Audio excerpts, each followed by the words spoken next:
Bonsoir à tous. Je suis Pauline Cassiori, la chargée de mission Action familiale et développement de l'UDAF de la Gironde.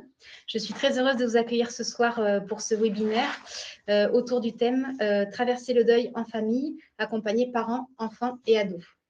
Je vais vous faire une petite présentation de l'UDAF pour vous expliquer brièvement qui nous sommes et ensuite je vous présenterai nos deux intervenants de qualité de ce soir. L'UDAF de la Gironde, c'est l'Union départementale des associations familiales. C'est un regroupement d'associations qui a pour but de porter la parole des familles de la Gironde auprès des pouvoirs publics. Ainsi, nous représentons les droits des familles auprès de nombreux organismes tels que la CAF, la CPAM ou bien les bailleurs publics. À ce titre, nous regroupons 70 associations qui portent comme nous des actions familiales ou des actions auprès de personnes vulnérables. Chaque UDAF peut avoir une spécificité. Celle de l'UDAF de la Gironde, c'est d'accueillir et d'accompagner des personnes ayant une mesure de protection juridique, telle que tutelle, curatelle ou sauvegarde de justice. Parmi nos actions auprès des familles, nous organisons des ateliers pour les parents, des actions transgénérationnelles dans les écoles. Nous organisons aussi 1 à 2 fois par an des webinaires avec des thèmes d'actualité comme celui de ce soir. Pour le thème de ce soir sur le deuil, nous accueillons Michel Damade, qui est psychiatre et pédopsychiatre et président de l'association Réseau Ado Gironde. Nous accueillons également Isabelle Lombard, psychologue et thérapeute familiale, coordinatrice de l'association La Petite Fille aux Allumettes. Avant de laisser se présenter, je vous explique juste le fonctionnement de la soirée.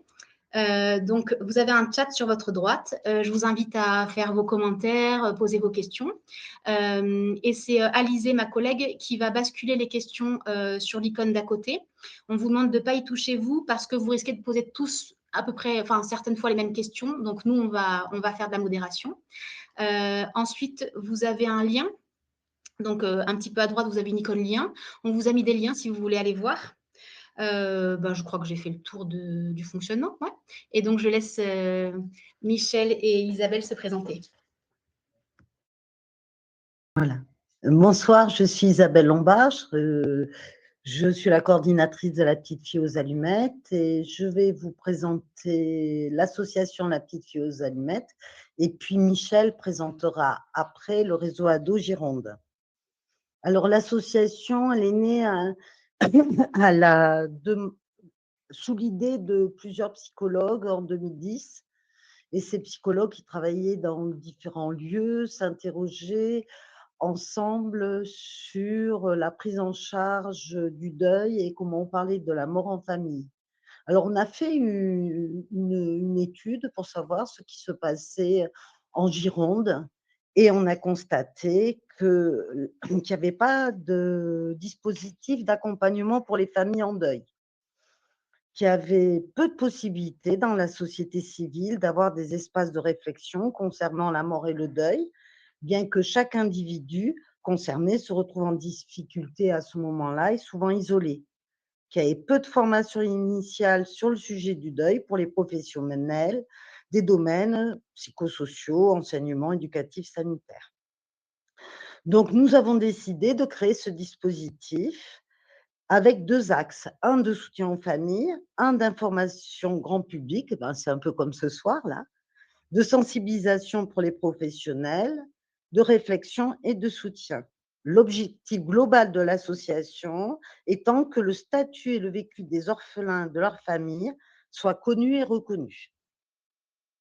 Alors, pour l'axe 1, l'accompagnement des familles, notre action principale, c'est les groupes thérapeutiques. On propose 6 groupes qui sont animés par 2 psychologues et une stagiaire psychologue prend des notes pendant ces groupes qui sont utilisés de manière interne. Alors, les groupes sont proposés mensuellement. Le groupe pour les tout petits, c'est le groupe doudou, 0-6 ans, accompagné en général d'un parent, puis un groupe enfant, 6-12 ans, puis un groupe ado, 12-18.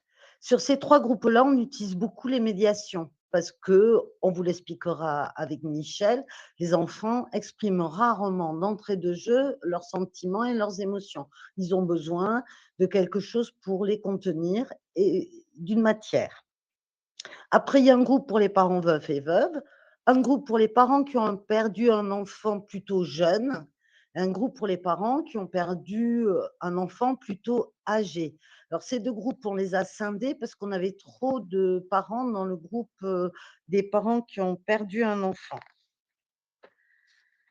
Alors, les familles sont reçues en entretien préalable avant leur entrée dans les groupes. Certaines familles veulent pas venir, dans un groupe, soit dans un premier temps, soit définitivement. Dans ces cas-là, soit on les réoriente, d'ailleurs souvent vers le réseau Ado Gironde, quand ils acceptent, et il y a des familles qui n'ont pas envie d'aller porter leur demande ailleurs. C'est souvent des familles, qui ont des vécus, qui se sentent plus vulnérables, et dans ces cas-là, pour eux, on les suit au sein de l'association, soit en entretien individuel, soit en entretien familiaux, soit les 2.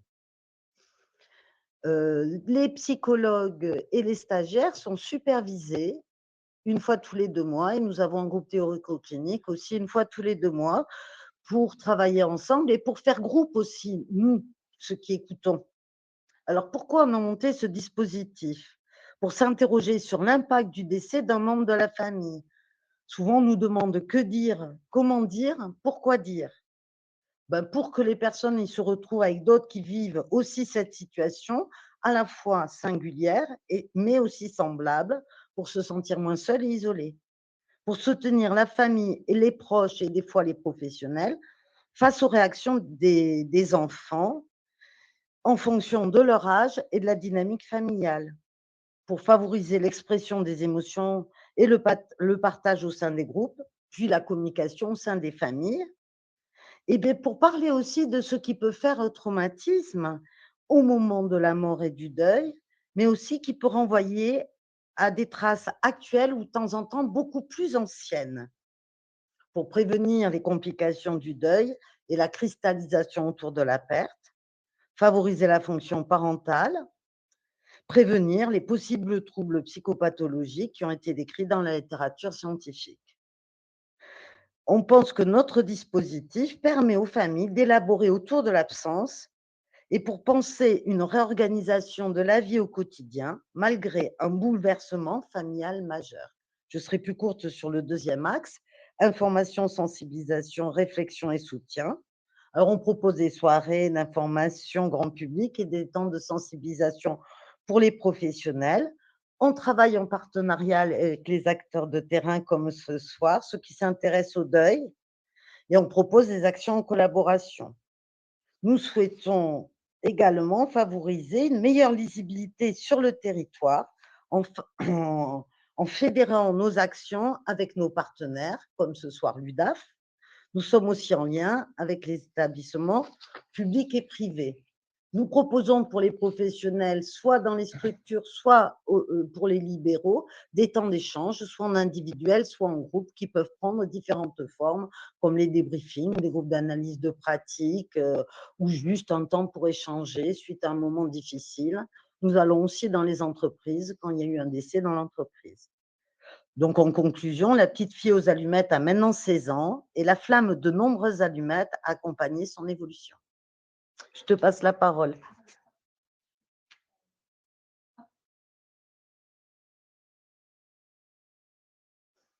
Alors oui, j'ai créé un groupe pour les enfants jeunes adultes, mais il n'est pas intégré dans le dispositif de la petite fille aux allumettes, il est à mon cabinet. Et sur le flyer que vous avez sur les liens à côté, vous avez mon numéro de téléphone.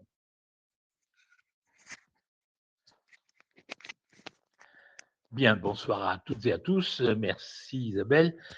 Je vais essayer de synthétiser le plus possible pour qu'après on entre dans le vif du sujet. Alors excusez-moi parce que vous allez peut-être voir que j'ai du mal à voir. On m'a opéré d'un œil il y a 2 jours et du coup j'ai du mal à lire, etc. Pardonnez, de même que hein, on est tous les deux éclopés. Voilà. Bon. On est un couple extraordinaire pour la soirée. On vous fait partager nos petites misères.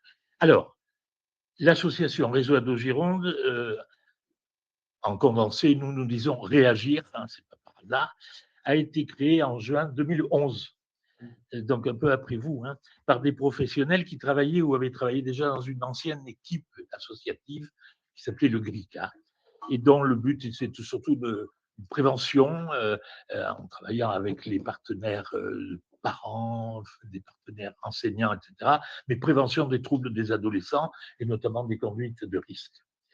Ça, c'était l'historique.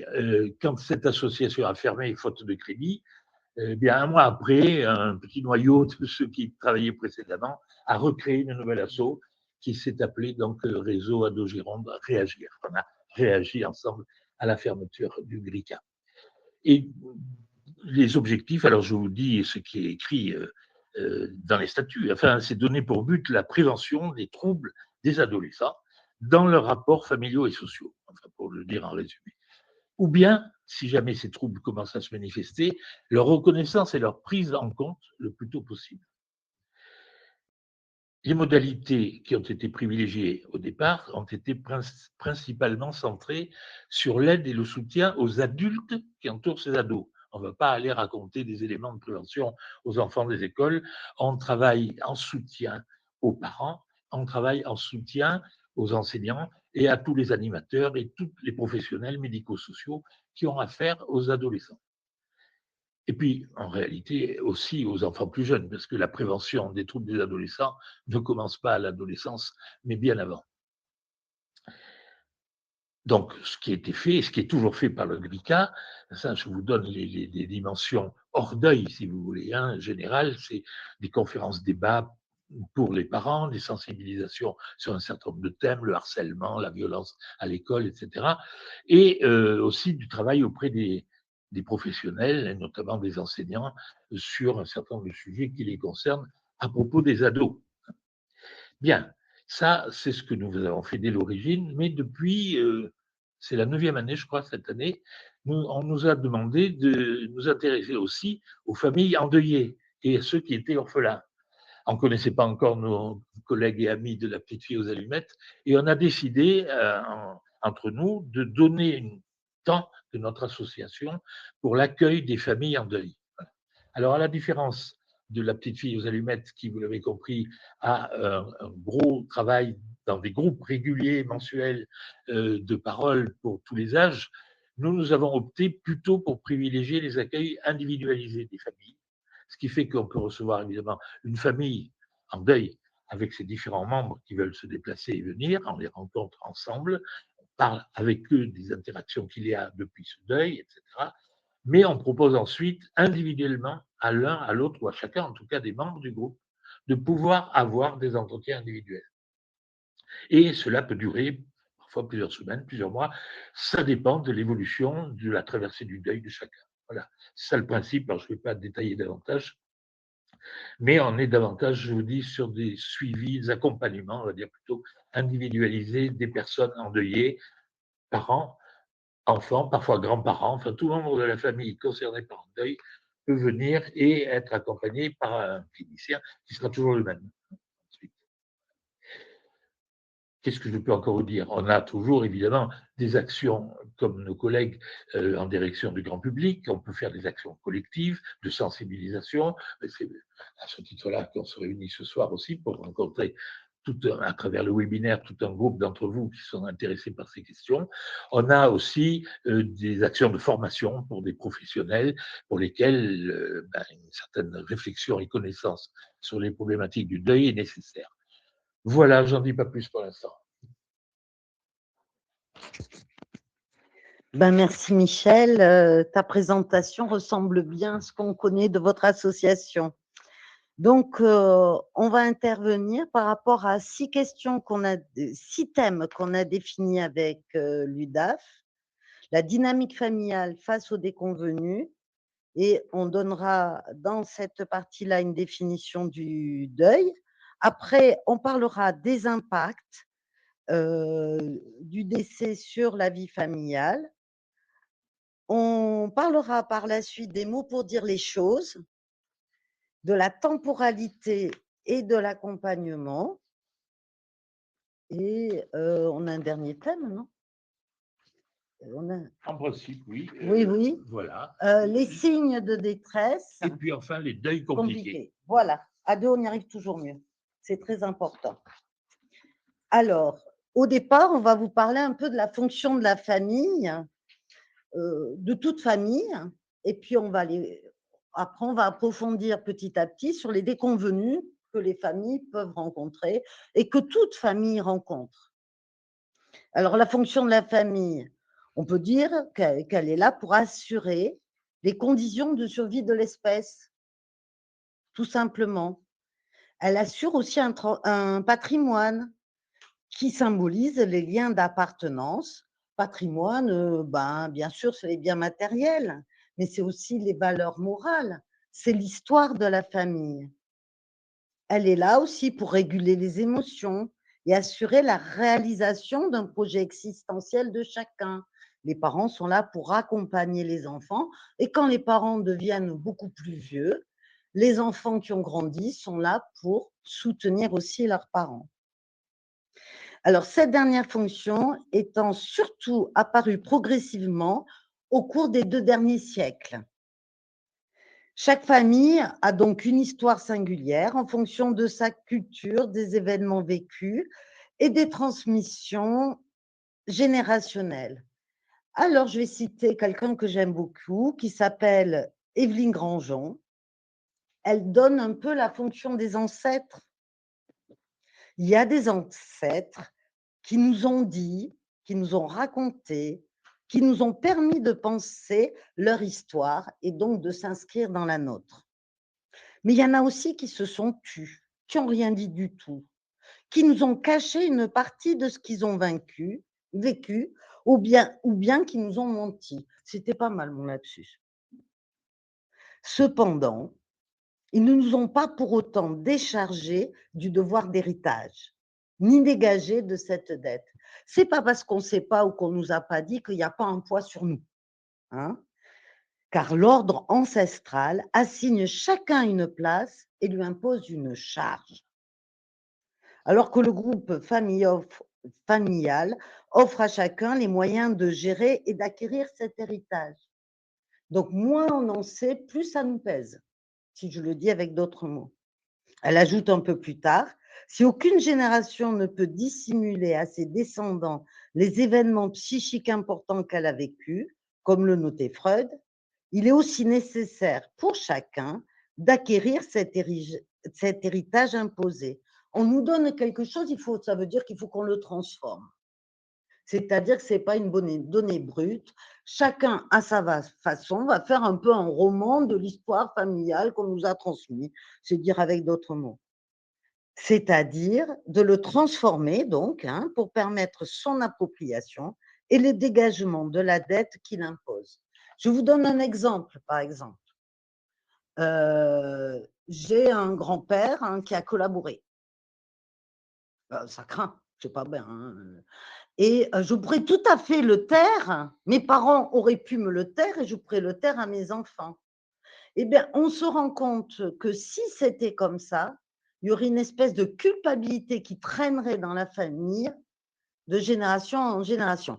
Tu voulais dire quelque chose? Pas du tout, tu as bien illustré avec ton exemple dont Mmh. tu parlais. Et je voulais juste dire qu'à certains moments, tout ce dont nous parlons là, eh bien, peut dégringoler, puisqu'il y a un événement qui vient faire rupture, Mmh. justement. Et que là, on va avoir, c'est là qu'on va annoncer déjà un premier leitmotiv qu'on va répéter beaucoup. Mmh. Il y a une grande variabilité des réponses, hein. Selon les familles, il y en a, comme on avait dit ensemble, famille tant pis, et d'autres familles tant mieux. Tout le monde ne réagit pas à un événement semblable de la même manière. Mmh.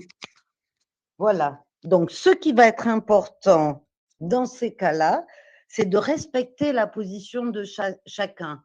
Il y a une maman qui me disait l'autre jour, moi, je ne comprends pas, ma fille, elle ne pleure jamais, alors que son père est mort il y a 2 mois. Elle n'a même pas pleuré lors des funérailles. Je ne comprends pas. Et donc, elle voudrait que sa fille pleure. Sa fille, pour l'instant, elle ne peut pas pleurer. C'est ni bien ni mal de pleurer, par exemple. Et que chacun se sente reconnu et pris en compte là où il en est et surtout entendu. Elle, pour l'instant, elle a besoin de fuir, de bouger, de rester en vie, cette fille-là. Elle ne peut pas entendre, ben c'est comme ça. Pour l'instant, c'est comme ça pour elle. Alors là, je suis de suite allée vers la mort, notre sujet est le deuil. Mais il y a plein de deuils dans la vie. Suite à la perte d'un travail, un déménagement, les enfants ils perdent leurs copains, on perd l'endroit où on a vécu, la chambre qu'on a investie, qu'on est ado, où on a nos petits secrets. Une rupture, bon, la mort d'un animal. Moi, mon premier deuil, c'était mon chien. Il était vivant quand je suis née, il est mort quand j'avais 15 ans. Mais c'était terrible pour moi. Et d'ailleurs, il y a des associations qui s'occupent du deuil animal. La perte d'un objet, bah, le cadeau qu'on m'a fait pour ma première communion, la fameuse montre, vous savez, c'est embêtant de la perdre. Bien sûr, la mort d'un être cher. Et chaque fois qu'il y a une perte importante dans une famille, toute la dynamique familiale va être mise à mal, et pour la personne qui perd, et pour tous les autres, et si c'est un être cher, toute la famille. Alors, dans ces cas-là, parfois les enfants, ils peuvent être oubliés. Ben oui, après tout, c'est pas grave, c'est une peluche, on va lui en racheter une autre. Et en réalité, c'était son doudou et il est irremplaçable. Voilà. Et là, l'enfant a l'impression qu'on ne le prend pas au sérieux, qu'on ne prend pas en considération sa perte. Il se sent triste pour sa perte et incompris. Alors, toutes ces négociations qu'on va être obligé de faire dans sa vie autour des pertes, parce qu'il y en a tout le temps et des multiples, et si on ne perdait pas, on ne pourrait pas gagner non plus. Donc, de temps en temps, il faut lâcher pour pouvoir évoluer. Donc, ces pertes, elles sont inhérentes à la vie. Pas de vie sans perte. Et en fonction de la manière dont les adultes ont permis aux enfants de négocier les pertes, les vécus seront différents. C'est cette sécurité de base que les parents mettent en place au départ. C'est vrai qu'avec un tout petit, on prend plein de précautions, on fait attention à tout, au vent, au froid, au soleil. On est vraiment en lien avec lui tout le temps pour savoir comment il va en général, sauf qu'on est trop fatigué par moment, mais en général, on fait quand même ce qu'il faut, autrement l'enfant mourrait. Ça lui assure une sécurité de base qu'il va avoir pour toute sa vie. Mais des fois, il y a des aléas. Alors, on va maintenant venir dans le vif du sujet du deuil. Alors, on va rappeler quand même que la mort est un phénomène que l'humain ne peut appréhender seul. Comme un humain, quand il naît, il est dépendant des autres, toute la vie, nous serons dépendants des autres. Alors, il y a Edgar Morin qui dit que l'humain est trinitaire, indissociablement individu, société, c'est-à-dire membre d'une société propre et espèce. Tout seul, on n'existe pas. Le moment de la mort reste toujours violent, même si on s'y attend, même si c'est après une longue maladie. N'empêche qu'au moment où ça se passe, ce n'est qu'un instant. Et cet instant-là, ça nous rappelle qu'on est tous mortels. Et on n'y pense pas souvent, souvent on oublie ça. Donc, le deuil et tout le processus de gestion sociale, familiale, personnelle de cette perte, et il va se négocier dans le temps. C'est pour ça qu'on a appelé ça une traversée du deuil. Ça se fait dans le temps. On insistera beaucoup avec Michel sur cette notion de temporalité. Est-ce que vous avez des questions ?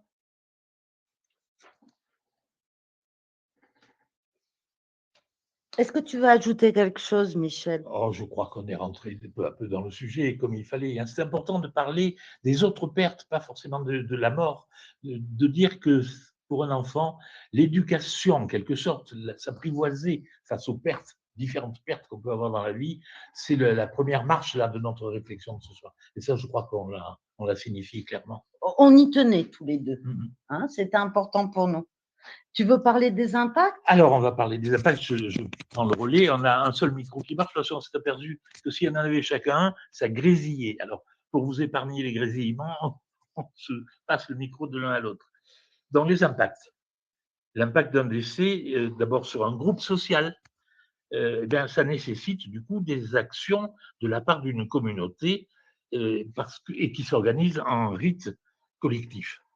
Chaque groupe qui perd un membre se voit menacé dans son intégrité, dans son fonctionnement, et la cohésion groupale étant déstabilisée, c'est l'activité rituelle qui peut permettre de peu à peu redensifier l'unité du groupe. Donc là, c'est sur la dimension sociale. Et je crois que c'est important aussi de dire que la perte de notre chair implique aussi pour chacun de revisiter notre histoire, l'histoire de chacun, ce qu'on a vécu, ce qu'on ne pourra plus faire, ce qu'on n'a pas fait avec le disparu, avec cette phrase qui revient, si j'avais su. Alors, cette gestion, ces gestions plutôt de la perte, pour douloureuse qu'elle puisse être, nous en parlons comme d'un processus naturel de l'humain et non pas comme d'une maladie. Voilà pour le petit paragraphe impact. S'il y a des questions qui viennent maintenant, on peut aussi essayer de les prendre. Chaque fois, la mort, de toute façon, ça sera toujours violent, quoi qu'il se passe. Et quand les personnes sont en deuil, on a toujours des moments de culpabilité. Il y a toujours du regret. Il y a toujours quelque chose qu'on n'a pas fait. On se reproche toujours des choses. Et ça va être, on va le voir dans le temps, cette gestion de la culpabilité qui va nous permettre d'avancer et de revisiter les choses et de nous en dégager. Alors, on va sur la question des mots pour le dire. Voilà. Je m'y lance. Et de toute façon, on fait, comme vous le constatez, un cœur parlé. Les mots pour le dire, oui.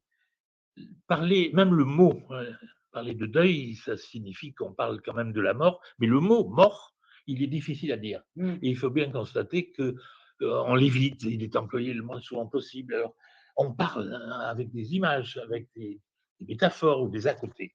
On dit que la personne est partie, on dit dans les étoiles, parfois au fond du cœur, parfois dans le ciel. Enfin, il y a toutes sortes d'expressions. Alors, je crois qu'une des choses qu'on peut souligner tout de suite, c'est un effet sur les enfants de ça. L'enfant, il entend ce qu'on dit. Il est parti au ciel. Bon, au ciel. Euh, euh, L'enfant, même s'il a la réalité qui s'impose à lui, c'est-à-dire que sa maman, par exemple, est décédée, elle est morte, il ne la voit plus et il sent bien qu'il ne va plus la revoir ni ce soir ni demain. Mais comme on lui a dit qu'elle était partie au ciel, il regarde le ciel par la fenêtre et il voudrait bien que parfois on ne ferme pas la fenêtre pour qu'elle puisse revenir. Hein. Tu as eu ça dans les enfants que tu... Mais dans les étoiles. Et l'enfant ne voulait plus fermer la fenêtre ni le volet parce qu'il espérait que l'étoile revienne dans sa chambre. On en avait parlé qu'on préparait. Tout à fait. Donc, toutes ces expressions-là, évidemment, elles visent à atténuer, à édulcorer la violence même du mot mort. Quoi, hein. On comprend pourquoi elles sont employées. Mais en réalité, parfois, ça a plus l'effet délétère de relancer la pensée magique naturelle chez l'enfant et de lui faire espérer le retour de quelqu'un au lieu de l'aider à assumer le fait qu'en réalité, il n'y a pas à attendre son retour. Je crois qu'il ne faut pas hésiter finalement à dire les vrais mots. Le mot mort, on ne l'utilise pas souvent. Mais les enfants, ils ont vu une mouche morte, un oiseau mort. On l'utilise pour les animaux sans trop de mal.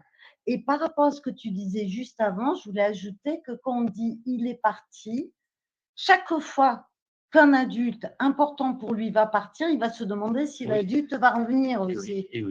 Et du coup, laisser rentrer à l'école maternelle, aller chez la nounou, voir partir son frère ou sa sœur pour un voyage, ça va être source d'angoisse. Alors que si on utilise le vrai mot, il y a des enfants, il y a un enfant l'autre jour qui me dit « mort », bon ça va, hein, toi tu le dis souvent, hein. Toi tu l'aimes bien ce mot-là. Oui, parce que je trouve qu'il dit clairement ce qui s'est passé. Il me fait « moi il y a un mot que je déteste, c'est décédé ». Tu te rends compte? Décédé, mort, c'est clair. Décédé, c'est quoi? Lui, décédé, ça voulait rien dire. Ça voulait dire faire quelque chose d'édulcoré de la mort. Et les enfants, ils ont besoin de vrai. Tout à fait. On croit les protéger, mais la question se pose, qui protège-t-on en réalité? Oui. Ça me fait penser à une dame, alors ça, c'était pas tout à fait. Elle avait peur de mourir parce qu'elle allait avoir une opération très importante qui était dangereuse pour elle. Et elle avait un de ses fils grands, qui avait 25 ans, qui était au Canada. Et elle ne voulait pas lui dire qu'elle avait cette opération. Et dans un groupe, elle dit aux autres qu'elle Elle ne veut pas lui dire parce qu'elle veut le protéger. Et les autres lui disent, mais tu protèges qui? Toi ou lui? Et elle a plein d'émotions. Elle dit avec des larmes dans les yeux, je ne voudrais pas voir son angoisse, sa tristesse, je ne veux pas le voir pleurer. Et dans le groupe, ça parle de la mort, ça parle de la peur, ça parle de la protection. Et cette dame-là, 2 jours après, a appelé son fils.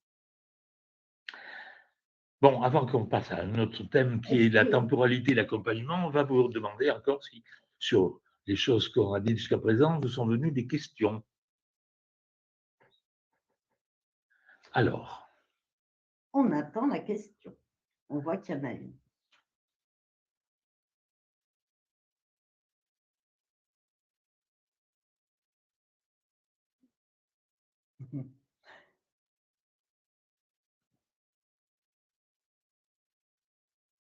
Alors vous allez peut-être voir des questions, mais nous, on ne les voit pas. Pour l'instant, on attend qu'elle arrive, la question. Voilà. Dans un livre sur la mort adressé aux jeunes 5-7 ans, il parle de la mort en disant « Les morts laissent la place pour les suivants ». C'est comme pour la nature, un arbre meurt pour laisser la place à la jeune pousse. Est-ce que des idées comme ça fonctionnent? Est-ce que tu as envie de répondre à cette question? Non, comme ça, a priori, c'est pas faux de dire ça. Voilà, c'est. Alors après, moi j'ai envie de, j'ai pas réfléchi j'ai réfléchi à haute voix avec vous là maintenant à cette question. Hein. La question qui me vient par-dessus la question, c'est quel impact ça va avoir aussi sur un enfant. Se dire que pour laisser la place aux autres, il faut mourir. Enfin, c'est un peu compliqué d'imaginer qu'il faut disparaître pour forcément laisser la place. Peut-être qu'on peut apprendre aussi à se laisser la place mutuellement sans forcément tout de suite passer par la mort. C'est la question qui me vient sur cette question-là. Moi, j'ai l'impression que c'est une question qui est une réflexion qu'on devrait mener un peu dans des réflexions éthiques pour refaire une place à la mort dans la vie. Mais je ne crois pas que c'est quelque chose qu'on peut dire à un enfant au moment de la mort. C'est-à-dire qu'on peut dire qu'on est tous redevables à l'espèce de mourir parce que dès qu'on est un être pour mourir, parce qu'un jour ou l'autre, on va mourir. Ça, on le sait, on n'aime pas trop, mais c'est comme ça. Intégrer la mort dans notre vie et penser à la finitude, il y a par exemple des lieux maintenant comme les cafés mortels qui sont faits par la coopérative Cyprès où les gens se risquent à parler de leur rapport à la mort, de comment ils le sentent, etc. Pour les adultes, c'est vraiment, je pense, intéressant. Pour les enfants, pour expliquer la mort là, s'ils y sont confrontés, je ne passerai pas par là. Oui. Des gages pour laisser la place, quoi. C'est un peu difficile de le formuler comme ça, je trouve. Alors, comment accompagner un enfant qui perd son petit frère ou sœur alors que ce dernier n'est pas encore né, donc il ne le connaît pas, ne l'a jamais vu? Tu veux commencer ou pas? Vas-y. Voilà. Je me penche pour relire la question. Voilà. Excusez-moi à ma vision fausse. Alors, je pense qu'il le connaît, il l'a pas vu, mais il a vu la joie de ses parents, son désir d'avoir un petit frère ou une petite sœur, le ventre de sa maman qui s'est arrondi.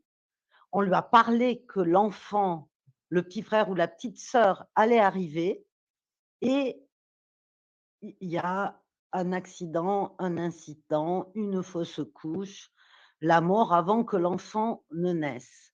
Cet enfant-là, il peut il sait, et il peut partager avec ses parents ce chagrin. Et on va tenir compte du chagrin des parents et on va mettre en lien le chagrin des parents avec ce que l'enfant peut en dire en fonction de son âge. Je me rappelle une petite fille de 2 ans qui, sa maman était enceinte et elle a fait une fausse couche tardive, cette maman-là. La maman, le papa est venu consulter avec son enfant et la petite fille, elle faisait beaucoup de bruit.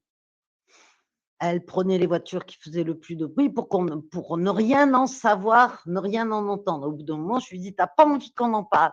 Elle me dit non, parce que je sais qu'il va revenir. Alors, je lui dis, il va revenir quand? Ben, quand le ventre de maman sera de nouveau très gros. Donc, elle avait aussi entendu que ben là, il n'était pas là, mais qu'il y en aurait sûrement un autre. Oui.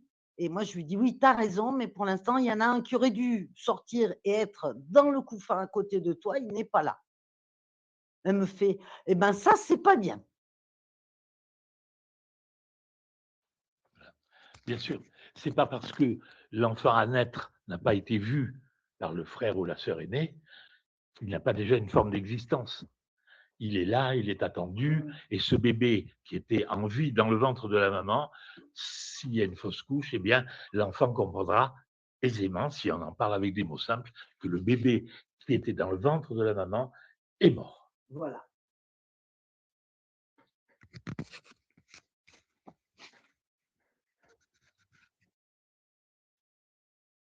Bon, Voilà. Alors, la vaste question. donc de la temporalité Oui. et de l'accompagnement. Alors, toutes les familles qu'on en discutait ensemble et chaque fois qu'on se rencontre expriment leurs difficultés.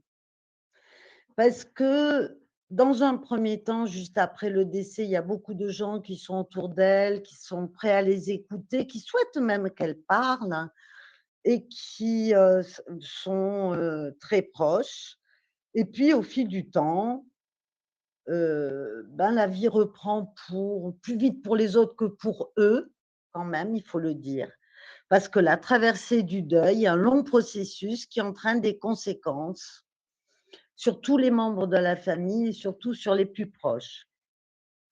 Donc l'accompagnement dans cette période, il est primordial. De nombreuses études démontrent les effets du deuil sur la vie de la personne, tant au niveau de sa capacité d'apprentissage que ses liens sociaux qu'au niveau de la santé. Il y a beaucoup de gens qui ont mal au dos, qui attrapent tous les rhumes qui passent. Voilà, il nous manque quelque chose, hein. Le deuil, on peut le définir comme la perte d'un être cher, un arrachement, un petit bout de soi-même qu'on n'a plus. Hein.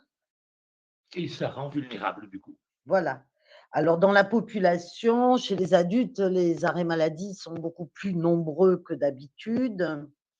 Les enfants et les adolescents montrent régulièrement des difficultés d'apprentissage, voire pour certains des décrochages. Alors, il faut dire quand même que les filles, quand c'est les mamans qui meurent, sont souvent en suppléance du rôle du parent défunt. Oui. En ce moment, il se trouve que 2 des derniers garçons qui ont perdu leur papa, que nous avons accueillis, tous les 2 ont décidé qu'ils seraient l'homme de la maison aussi. Enfin voilà, il y a une espèce de tentative de fonction comme ça, de remplacement, de suppléance, qui survient. Ça ne veut pas dire que ce soit la bonne solution, mais c'est un mécanisme que nous observons assez fréquemment. Donc, je parlais tout à l'heure du sentiment de culpabilité. Donc, conscient ou inconscient, le sentiment de culpabilité est présent dans toute traversée du deuil consécutif à toute perte d'objet, même quand on perd, je ne sais pas, son carnet qu'on aime bien. Mince, j'aurais dû faire attention, on entend toujours les mêmes choses. Alors, c'est une constatation clinique élémentaire corroborée par le fait que, pour dire un peu vite, hein, ça va être un peu caricatural, plus le deuil est mal fait, s'il est raté, et plus le sentiment de culpabilité est enfoui, difficile à reconnaître. Et pour tout dire, inconscient. Sauf qu'il reste. Oui, donc il peut réapparaître lors d'un autre événement de vie et où il peut se transmettre aux générations suivantes.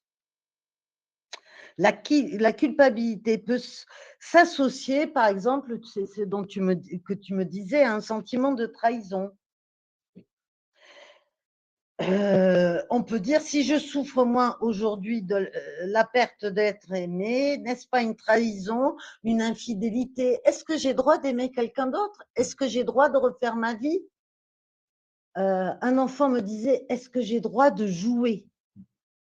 Mais cet après-midi, j'ai revu un père qui, là, il ne le dit plus, mais pendant plusieurs séances, un père d'un jeune garçon que nous voyons aussi, mais lui a perdu son épouse dans des conditions assez dramatiques, et il ne pouvait pas s'autoriser à être bien, cet homme-là. Il disait, je n'ai pas le droit parce que c'est là trahir. Il le disait clairement avec ce mot-là. Si je suis de nouveau heureux, c'est que je trahis mon épouse qui est morte dramatiquement. Et il y a eu tout un travail à faire pour qu'il dépasse ce point de vue. Ce matin aussi, un papa que je recevais, là, son fils est mort d'un accident il n'y a pas longtemps. Il me disait, vous vous rendez compte, j'ai recommencé à faire du sport. Et quand je fais du sport, je ne pense plus à lui. Quand j'arrête de faire du sport, je prends une grande baffe dans la gueule. Comment je peux faire du sport avec ce qui s'est passé? Comment je peux aller manger au restaurant? Comment je peux avoir repris un peu le travail? Et en même temps, ça fait comme si on était un peu coupé en deux, vous voyez, avec des moments où on peut quand même un peu réinvestir la vie sous un peu une forme de survie, et en même temps, de temps en temps, on retombe violemment dans le manque de l'autre. Je prends le relais un petit Oui, peu. Allez, voilà. bon, au moins pour dire que justement, là encore, on retombe sur l'idée de grande variabilité possible. Traverser un deuil, c'est une expérience singulière pour chacun, en fonction de son âge, de son histoire, de ses liens avec le défunt. Et des raisons de la mort. Et des circonstances et des Ouais, raisons de la mort. voilà. Alors, finalement, certains deuils, parfois, titre d'exemple de ce qu'on dit, sont dans un premier temps, au moins, ou parfois longtemps, gommés, oubliés, effacés, comme si ça n'avait pas eu lieu. On est dans le déni total de la mort. C'est une des réactions possibles dans la variabilité dont nous parlons. Je peux donner un petit Et exemple. justement, parfait. Une petite fille qui perd sa maman, elle était petite, elle n'avait pas 2 ans. Alors elle jouait, jouait, jouait, elle riait, elle était mais d'une activité, d'une vie extraordinaire. Et à l'âge de 6 ans, elle s'est mise à beaucoup pleurer, à être mal, à demander pourquoi le docteur n'avait pas guéri sa maman. Elle a demandé à aller voir le docteur. On a fait une liste de questions ensemble à poser au docteur. Le docteur l'a reçue et elle a pu dire au docteur: «Tu sais, je t'en veux de ne pas avoir guéri maman. Pourquoi?» Et elle a repris avec le docteur l'histoire de la maladie de sa maman et elle a dit à la fin au docteur: «Bah, tu vois, maintenant moi j'ai plus de maman». Et donc c'était 4 ans après qu'à un moment, tout un processus s'est mis en route pour qu'elle prenne acte de ce qui s'était passé. Alors, ce qu'il faut aussi pointer, c'est que la société actuelle a tout un ensemble de pressions pour, en quelque sorte, vouloir que la personne endeuillée évolue au rythme où la société le voudrait. Par exemple, il n'y a plus les signes sociaux qui pouvaient exister autrefois pour montrer, autrefois on était en noir ou on avait un brassard, etc., pour montrer qu'on était en deuil et demander finalement socialement à ce que ce soit au moins partagé ou reconnu. Tout ça a un peu disparu, et la société d'aujourd'hui voudrait qu'au bout d'un temps relativement bref, la personne soit à nouveau performante, ait repris sa vie, soit à son travail. Et donc, c'est voilà, une dépression qui est extrêmement compliquée parce que certaines personnes le peuvent, mais d'autres ne le peuvent absolument pas. Oui. Alors, que les parents soient en arrêt maladie ou qu'ils prennent du temps, ça va à peu près. Mais alors les enfants, ils retournent à l'école, au collège, au lycée, mais tout de suite. Ils n'ont pas de droit de s'arrêter, eux. Hein? Il faut qu'ils y retournent. Alors, il y a des enfants qui ont envie de retourner avec leurs copains au lycée. Mais quand un enfant dit je peux pas, on l'entend pas. Encore moins que les adultes. Et on met encore plus de pression sur eux. Et la société, moi, il y a une dame, il y a 3 ans qu'elle a perdu son fils, elle n'a pas repris le travail. eh ben, elle a un regard d'elle de la société sur elle, du médecin du travail, du médecin de la sécu, qui est très, très dur. Alors, c'est une dame qui a perdu son fils, elle était puéricultrice, elle n'a pas du tout envie de retourner travailler avec des enfants, hein, par exemple. Alors souvent, on dit à l'autre de dire, de parler. Parle, parle, dis ce que tu ressens, parle, parle. Mais il y a un temps pour se taire. Il y a un temps où, si on ne peut pas parler, on ne parle pas. Et il y a un temps pour dire. Il y a un monsieur, par exemple, non, pas lui, j'en parlerai plus tard. Une jeune fille, elle a perdu son papa et c'est à l'âge de 20 ans, quand elle avait 5 ans, et c'est à l'âge de 20 ans qu'elle a eu besoin de venir en dire quelque chose. Avant, la maman l'avait amenée voir un psy, etc. Rien. Et à 20 ans, tout d'un coup, elle a eu besoin de venir dans un groupe et d'être entendue. Alors justement, ça permet de pointer quelque chose, une chose à laquelle nous tenons beaucoup, l'un comme l'autre, c'est de remarquer que pour certains, et notamment pour les adolescents, on va essayer de dire pourquoi, c'est justement difficile de dire. C'est pourtant là que la plupart des parents les pressent, en disant, mais tu es assez grand, va parler, parle de ce deuil, ne garde pas ça pour toi, parle, parle. Et les adolescents, il faut vraiment comprendre, puisqu'on est là pour essayer de réfléchir un peu aux circonstances du deuil dans les familles, l'adolescence, c'est un moment de mutation capitale où le jeune veut apprendre à ne plus avoir besoin de l'adulte comme il en avait besoin étant enfant. Donc, il veut faire, comme on dit, nous, le deuil des positions infantiles. Et là, le voilà malheureux qui irait dire allô, maman, bobo, quoi. Hein. Et ça, l'adolescence se l'interdit. C'est un des mécanismes classiques dans l'adolescence. Et c'est pour ça que l'adolescent a beaucoup de mal à accepter l'idée qu'il va aller s'appuyer sur un adulte. D'où, alors que chez l'ado, d'une manière générale, c'est dans le groupe de PRPIRS, de semblables, qu'il est à l'aise, qu'il se sent écouté, respecté. D'où l'importance, en effet, des groupes, et notamment des groupes thérapeutiques, des groupes dans les moments de deuil, parce que l'adolescent ira rarement parler en première intention, tout seul, de son deuil. Bon, ceci dit, ça n'empêche pas que celui qui est prêt au bout d'un certain parcours peut très bien accéder à une parole individualisée pour lui. Hein. Mais l'importance des groupes, là, elle est vraiment... Donc, ce qu'on essaye de vous transmettre, si un jour vous avez un enfant ou un adolescent qui est en difficulté, c'est qu'il faut respecter sa temporalité, son rythme et lui faire confiance. S'il dit qu'il ne peut pas, il ne peut pas. Le jour où il pourra, vous lui dites, le jour où tu voudras, on est là et on peut t'accompagner. C'est ça qu'il faut une disponibilité qui n'est pas forcément continue tout de suite, dès l'instant du deuil. Et c'est pour ça que nous avons parlé là de continuité et discontinuité. Il doit y avoir une continuité dans notre disponibilité à nous, mais ça n'est pas forcément en continu que quelqu'un va venir parler. Avec les enfants et les ados, c'est rarement toutes les semaines. Hein. Souvent, on les attend. Ah bah, tu devais venir, oui, tu voulais venir me voir souvent, oui, 2 fois par semaine, oui. Là, pour l'instant, j'ai vu 1 fois dans le mois, quoi. Alors, ils sont bien, hein, de temps en temps, ils préviennent, hein, ou de temps en temps, ils nous font vivre aussi l'absence. Mais c'est dans le lien. Être là, ne pas être là, c'est quand même la question qui se pose par rapport à la mort et au deuil. Est-ce que tu es là? Combien de temps? Pas là? Qui c'est que j'ai perdu? C'est des choses qui s'expérimentent dans la relation au fil du temps. Je me rappelle un stagiaire qui me dit par rapport à une maman qui venait avec son fils, c'est une situation très compliquée. Moi, il assistait aux entretiens mère-enfant, il me fait: «Moi, j'en ai marre, je viens, elle est jamais là, c'est pénible». Alors je lui dis: «Oui, c'est un peu pénible pour toi, tu te déplaces, d'accord, mais cette maman, elle, c'est plus pénible pour elle parce que son mari est mort et son enfant est très complexe.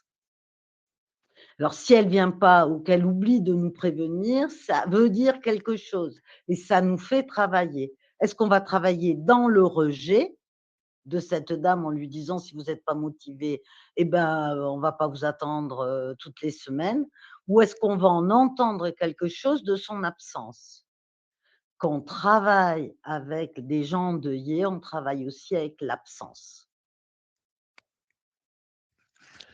Bon, sur cette question de la temporalité, je pense que, enfin, on en a dit l'essentiel. Enfin, il y a tout un processus propre à chacun, on le répète encore, de cicatrisation de cette perte. Et c'est d'ailleurs jamais complètement fini, hein. Il y a, oui, une cicatrice vient à la suite d'une blessure, mais il y a aussi souvent une trace ineffaçable. Est-ce que sur tout ce thème de la temporalité un peu complexe là qu'on a développé, vous avez des questions sur lesquelles on pourrait réfléchir ensemble? Alors, quoi faire? Comment réagir quand on sent que le deuil est compliqué pour un enfant, voire grand enfant, mais qui ne souhaite pas en parler? Est-ce que ça ne manifeste et que ça se manifeste par un comportement difficile, une colère refoulée? Alors, j'ai envie de vous dire tout de suite, si c'est comme ça, vous l'avez remarqué, vous vous sentez impuissant, vous êtes embarrassé, je vous conseille d'aller parler. C'est vous qui allez parler, vous et votre conjoint, vous allez aller parler de la situation, vous pouvez aller au réseau ado, vous pouvez venir nous voir, vous pouvez aller à la maison des adolescents pour parler de votre inquiétude par rapport à votre grand enfant et élaborer avec un tiers. Parce que le plus terrible pour un parent, c'est de se sentir impuissant. Et en plus, si l'enfant est un peu agressif ou s'il est un peu provocateur, c'est d'avoir en plus envie de lui faire des remarques et de ne plus pouvoir le narcissiser, lui dire des choses positives. Je crois que dès qu'on ne peut plus dire à son enfant ou à son ado des choses positives et qu'on voit que ça dure un peu, on devrait aller parler avec quelqu'un.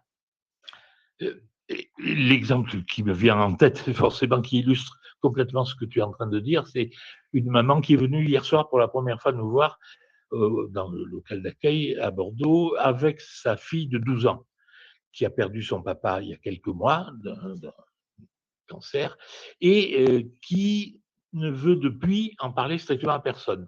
Elle n'en a pas parlé à ses copines de classe, elle ne veut pas qu'on en parle au collège où elle est, elle ne veut pas, elle en parle avec sa maman de temps en temps, c'est tout, mais personne d'autre de la famille. Et quand la maman lui a dit il faudrait qu'on aille parler, il y a une association qui va nous accueillir, etc., la fille ne voulait pas et la mère l'a quand même entraînée à venir nous rencontrer hier soir. Donc elles sont venues toutes les deux et il y avait cette fille qui avait mis ses longs cheveux devant sa figure, qui était repliée comme ça en boule comme un hérisson, et qui avait, et la mère dit, il faudra que je vous explique qu'elle ne veut pas venir parler.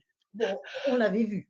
Eh bien, elle l'exprime très bien. Moi, j'ai répondu à cette maman, elle l'exprime très bien. Et la maman développait son inquiétude, en disant, mais on voit bien qu'elle n'est pas bien. Elle me dit des choses, moi, qui m'inquiètent, etc. Et alors, on a essayé de lui expliquer la temporalité du deuil pour cette fille, qu'elle avait le droit du silence pour l'instant et qu'elle passerait à la parole quand elle y serait prête, etc., qu'il fallait l'admettre. Et la mère de dire, mais alors moi, je fais quoi, quoi? Je fais quoi pour elle? Comment je peux faire quelque chose dans cette situation-là? Et on lui a dit exactement ce que tu viens de dire. Madame, vous avez commencé à faire quelque chose. Vous êtes venue, vous allez reprendre un rendez-vous pour vous et on va continuer de vous voir où vous allez parler de votre inquiétude pour votre fille. Et c'est ça que vous pouvez faire le mieux pour elle. Et pour elle, lorsque elle sera prête à parler, elle le pourra, mais en aucun cas, nous, on va insister. Alors, physiquement, la fille s'est quand même enlevé ses cheveux de la figure. Elle était beaucoup plus ouverte physiquement et la maman est partie en reprenant rendez-vous. Voilà.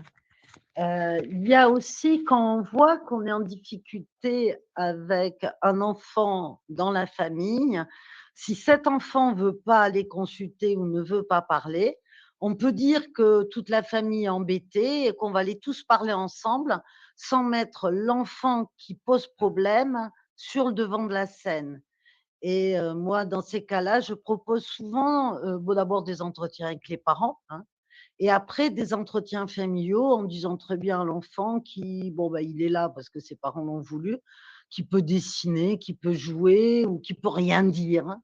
Il peut même dormir. Il y a un ado, une fois, il a fait celui qui dormait, en se couchant sur le divan, hein, donc il était en position, voilà, silencieux et faisant semblant de dormir et on se rencontre de temps en temps, tous ensemble, sur un mode ouvert, sans que ça soit un mode de thérapie familiale. Ce ne sont que des entretiens familiaux Et petit à petit, on est très étonné de quand les enfants ou les ados prennent la parole et ce qu'ils renvoient aux parents, hein. Parce que en même temps, surtout quand la mort, elle est pas attendue.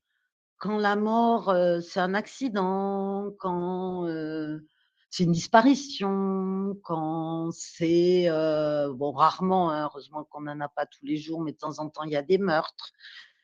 Quand c'est un suicide, les parents, ils ont très, très, très peur que ça soit contagieux.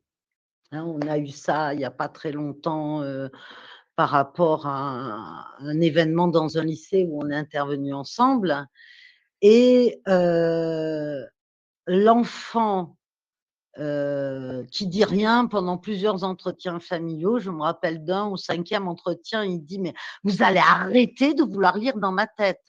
Moi, j'avais peur que ça soit le psy, mais c'est pas le psy, c'est vous.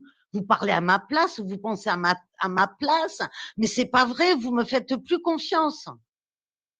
Et il était furieux, mais en même temps, cette colère, il pouvait la dire là-dessus et il pouvait pas la dire sur la mort, par rapport à l'injustice de la mort du membre de la famille, vous voyez?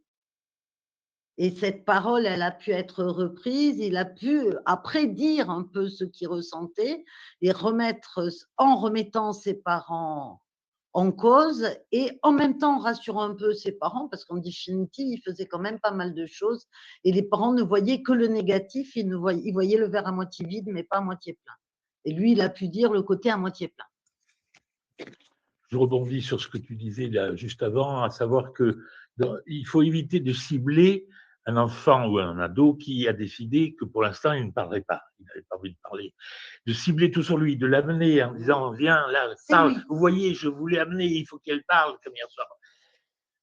Il faut éviter ça. Et au fil de l'échange d'hier soir, quand même, cette maman a compris que, après tout, si un jour elle revenait en famille, en groupe familial, elle ne viendrait pas avec uniquement cette fille-là qui ne voulait Mmh. pas parler. Elle viendrait avec une sœur plus grande, Mmh. qui elle aussi est concernée évidemment par le décès et qui n'était pas là et qui n'était pas pointée. Mais ça relativisera quand même les choses le jour où, au lieu qu'il y ait une des deux filles, qu'il y ait les deux. Et puis cette maman a réalisé aussi que les grands-parents, là, qui avaient quand même perdu leur fils dans ce décès, les grands-parents aussi pourraient avoir leur place de parole et qu'au lieu qu'on se focalise sur cette fille qui avait décidé de ne pas parler, ce serait peut-être possible à nouveau de se voir, mais avec tout le monde. Voilà. Ah mince. Ah, le micro, vous allez plus nous entendre, c'est terrible. Non, non, c'est juste le petit truc.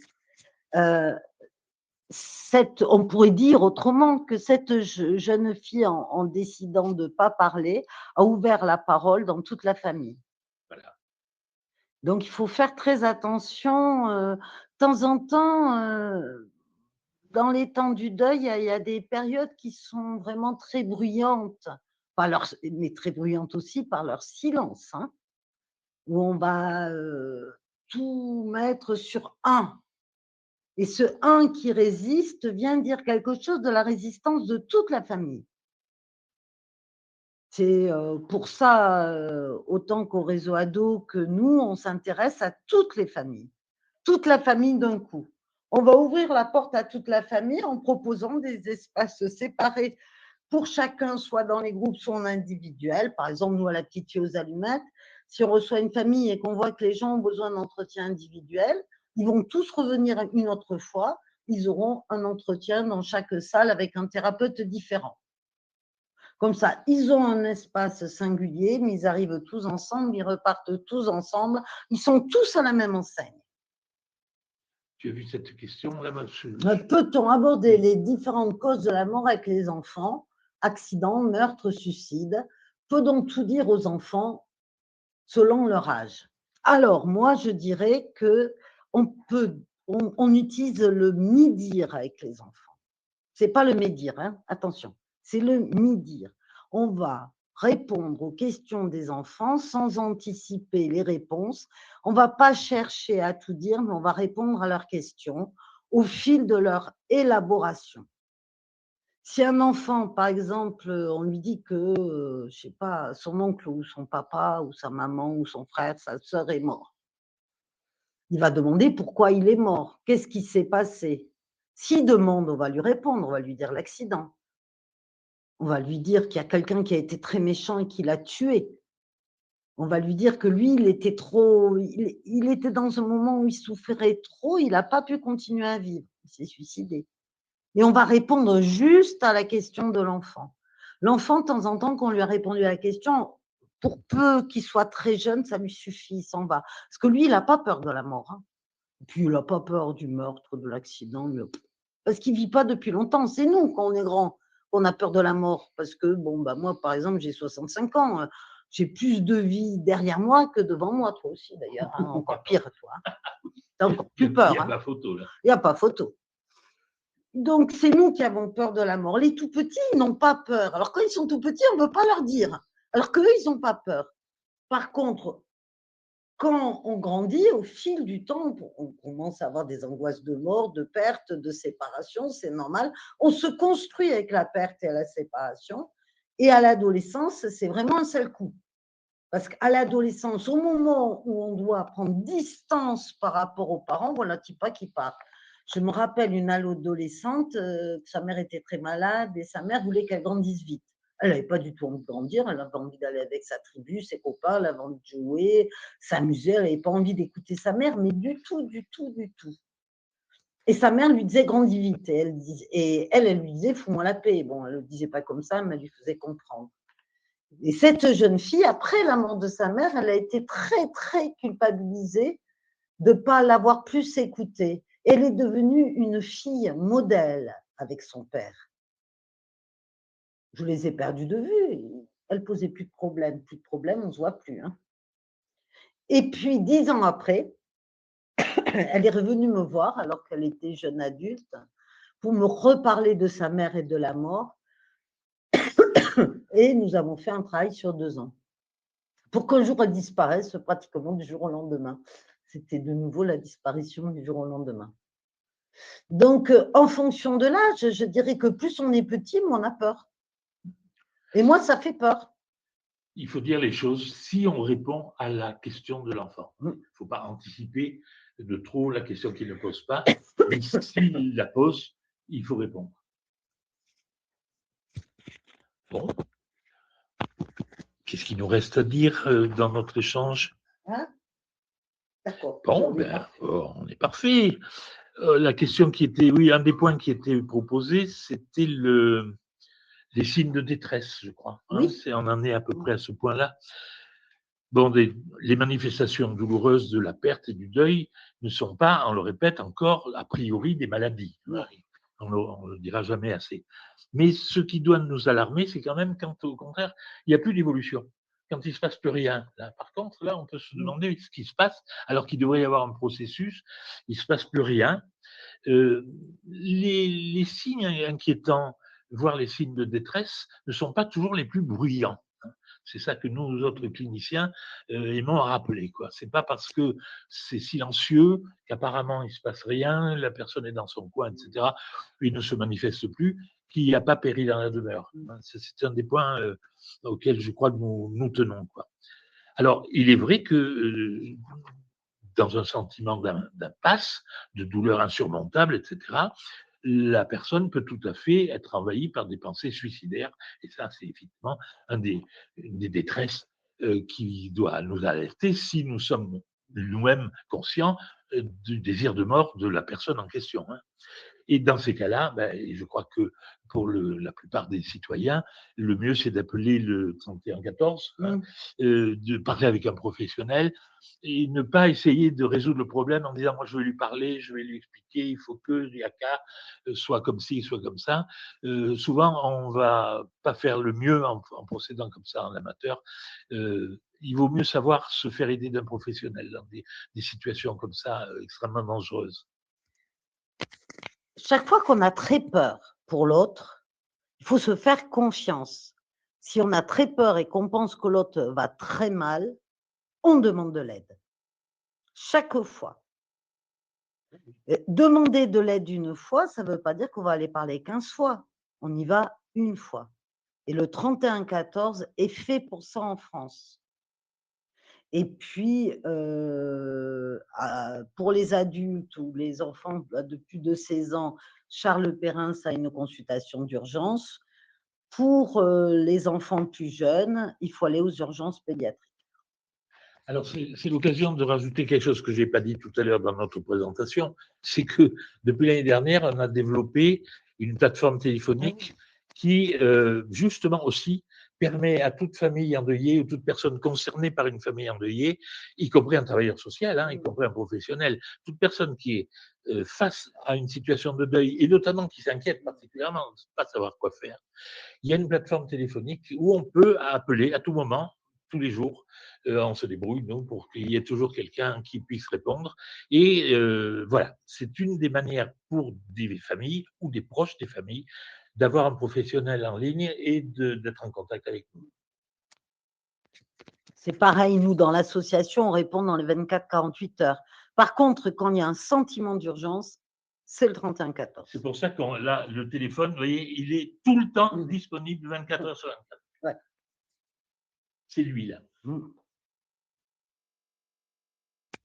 Alors, est-ce que vous avez des questions sur les états de détresse ou les signes de détresse? Il n'y a pas de questions. Ben ça, les deuils compliqués, je laisse au psychiatre. Oh. Bah si. Il y a une... C'est une chose dont tu parles très bien, pourtant, oui, Isabelle. Il y a une question avant. Allez, allons-y sur la question avant de parler des deuils complexes et compliqués. Alors, la question. Comment déceler ces signes de détresse? Alors, on croyait l'avoir dit, on ne l'a pas assez bien dit, tu vois, parce qu'on a de nouveau la question. Et pourtant, je reviens sur quelque chose que tu as dit. Faisons-nous confiance. Si on ressent que quelqu'un nous inquiète, on n'a peut-être pas tort. On a peut-être des raisons de s'inquiéter. Donc, quelquefois, il n'y a rien d'évident, mais devant justement le silence, l'immobilité psychique, physique, etc. d'une personne, on peut s'inquiéter. Et ça, déjà, cette inquiétude que l'on ressent, elle n'est peut-être pas pour rien. Et c'est pour ça qu'Isabelle en parlait tout à l'heure en disant, à ce moment-là, faisons-nous confiance, adressons-nous à un professionnel. Un enfant qui décroche complètement au niveau scolaire, alors qu'il était bon. Un enfant qu'on voit qui dort plus la nuit, qui a les yeux complètement, qui mange plus. Un enfant qui était plutôt joyeux, qui aimait aller faire du sport et qui s'enferme dans sa chambre, mais pas 2 jours, hein, longtemps.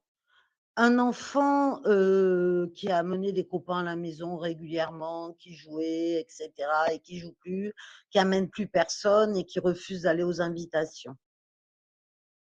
Un adulte, un mari ou une femme qui est de moins en moins présent à la maison et qu'on sent s'éloigner de plus en plus et qui banalise tout. J'ai l'impression que tu vas pas bien, que tu es fatigué. Ça va.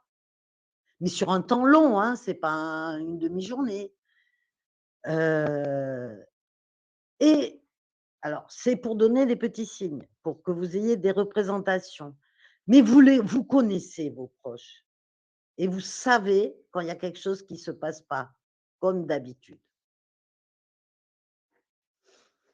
Oui, modification de comportement. Quelque chose qui n'est pas comme avant et qui dure.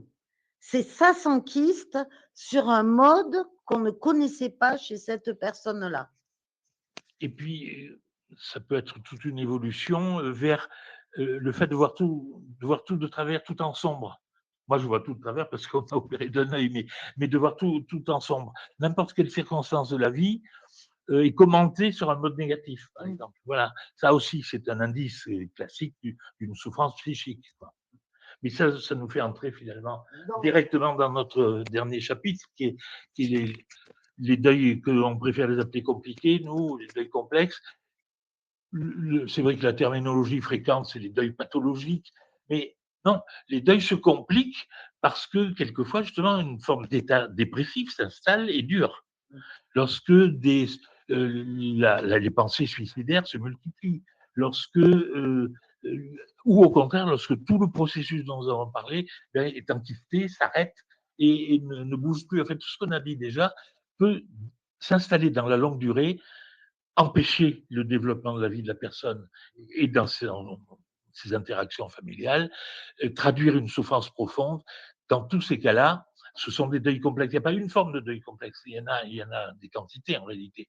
Et en fait, ce que dans nos activités d'association nous essayons de faire, c'est la prévention de ces deuils complexes. C'est parce que justement on aura évité que la culpabilité, la souffrance soient enfouies, inconscientes et se trimballent pendant des années, etc. C'est parce qu'on aura facilité l'expression et la parole, les interactions entre les membres de la famille, les interactions avec d'autres membres d'autres groupes. C'est grâce à ça qu'on fait la prévention des deuils complexes. Alors, la prévention des deuils complexes, on peut la faire 10-15 ans après aussi. Et je voulais vous raconter, peut-être pour finir, une histoire que moi j'ai beaucoup appréciée, parce que en vrai, c'est un monsieur qui a perdu son papa à l'âge de 3 ans, origine italienne, et très rapidement, c'était l'homme de la famille. Donc, à 3 ans, il a pris la place, il s'est assis sur la chaise de son papa. Il a fait un peu le petit tyran domestique. Il a interdit à sa mère de rencontrer d'autres hommes. Quand sa sœur a grandi, eh ben, il n'y avait aucun mec qui était bien pour elle, si bien qu'elle est partie à 1000 kilomètres pour avoir la paix. Lui, il a fait un métier dans le commercial où il vendait des choses, il se levait très tôt. Il a travaillé comme ça pendant 15 ans à vendre des choses comme ça. Et puis un jour, il n'a pas pu se lever. Il n'a pas pu aller au boulot. Il n'y est pas allé, donc il a pensé qu'il faisait un burn-out. En plus, ce monsieur, il voulait un enfant avec sa femme et ça n'allait pas. Il rentrait dans un processus de procréation assistée. C'est là qu'il a vu mon nom traîner quelque part et qu'il m'a appelé. Et au bout de quelques entretiens, en définitive, quand je lui demande un peu, vous savez, les psys, on est comme ça, on demande papa, la bonne et moi, l'histoire et tout. Il me dit qu'il a perdu son père quand il avait 3 ans. Je lui dis, il avait quel âge? 37 ans. C'est l'âge où il a fait la rupture. Tout d'un coup, il se posait des questions. Quel sens ça a la vie? Qu'est-ce qu'on laisse comme trace, etc.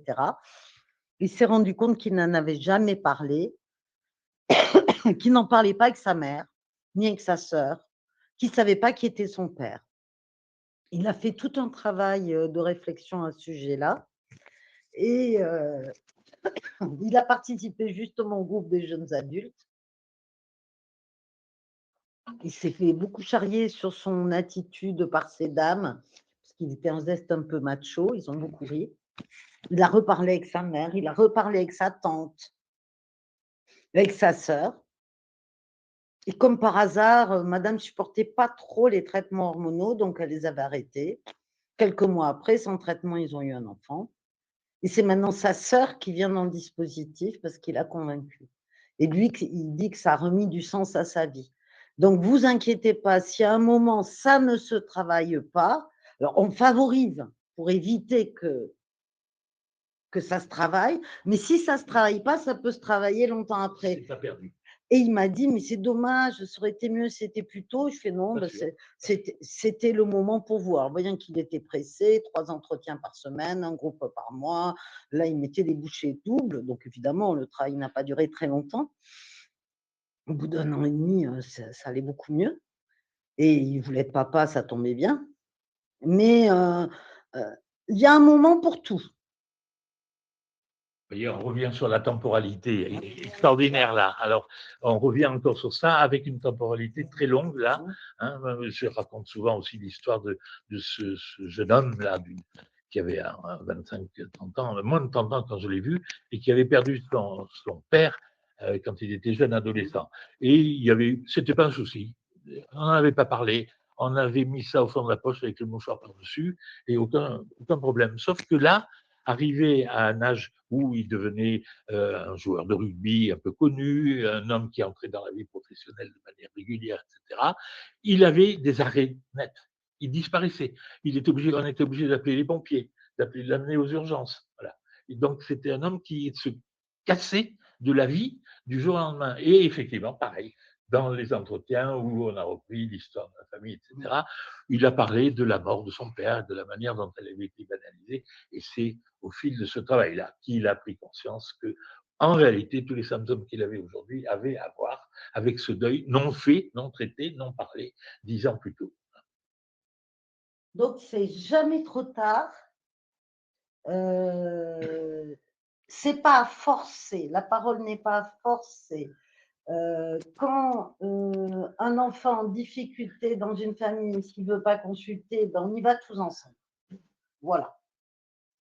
Si on a peur et que vraiment on a la peur au ventre, on appelle le réseau ado, on nous appelle à nous, et si on ne répond pas, c'est le 3114. Point. Ou on va au 3114 et on nous appelle après. Si on a vraiment qu'on a peur, on s'en occupe.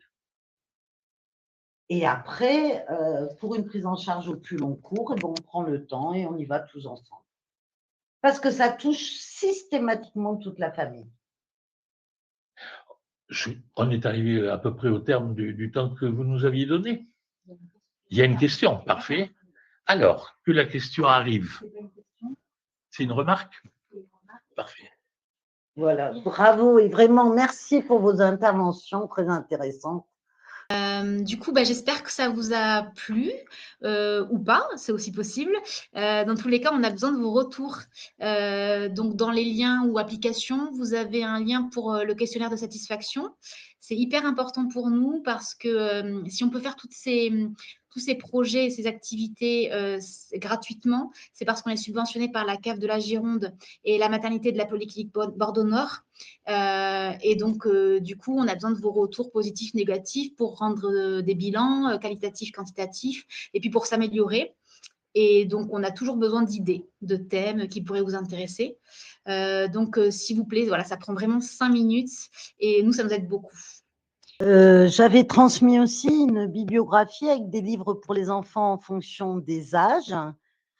Et puis quelques livres pour les ados et quelques livres pour les adultes qui avaient envie d'approfondir le sujet.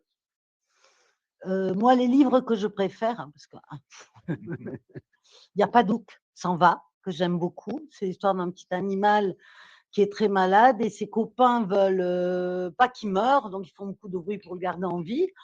Et puis à un moment, il dit non, je suis désolé, il faut que je meure, que je parte. Et après, il y a quelqu'un qui est triste parce qu'il ne se rappelle plus le visage de Padouk, donc ils font une grande statue à l'honneur de Padouk. Et il y a la porte des puits où on peut toujours s'évader pour penser à la personne qu'on a connue et être avec elle. Voilà. Pour les livres pour les enfants, mes 2 préférés.